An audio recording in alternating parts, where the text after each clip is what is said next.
Samantala, bentahan naman po ng mga paputok sa Dagupan City, tiniyaka ang pagsunod sa mga pamantayan. Para sa detalye, kasama natin Idol Juana De Vera.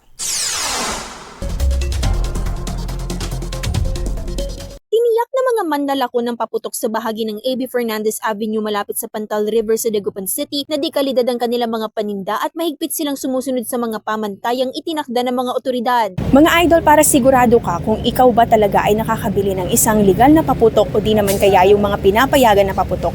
Ilan sa mga ibinahagi dito ng mga nagtitinda ay kung merong mga nakalagay na mga seal tulad na lamang dito na nagpapatunay na galing sa legal na pagbebenta yung kanilang mga inilalako ditong paputok, no? Tulad na lamang nito at kahit na mga ganito.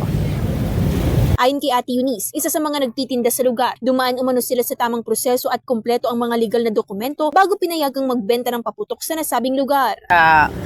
Iwasan po na lumapit po dito na may dala-dalang sigarilyo pang maiwasan yung sunog at saka yung mga tao ay masaktan din. Pati na rin yung magpaputok din po yung mga bumibili po dito. Yung mayroon din po kasi yung mga bumibili dito na mga bata, basta-basta na lang nagpapaputok, naghahagis. Ganun. Sana yung mga maging aware sila sa mga para hindi magkaroon ng mga Dagdag pa niya, sumailalim din sila sa mga seminar upang masiguro ang ligtas at maayos na pagbebenta ng paputok. Nakahanda rin umano ang fire extinguisher sa bawat pwesto bilang paghahanda sa anumang emergency, gayon din ang pagiging malapit ng lugar sa ilog upang madaling makakuha ng tubig sakaling may insidente ng sunog. Nagbigay rin ng katiyakan ng pulisya sa pagpapanatili ng seguridad sa lugar at nakatakdang magtalaga ng presensya ng kapulisan sa nasabing bentahan ng paputok. Opo, bukas magdi-deploy na kami ng 2 pulis sa bawat barangay.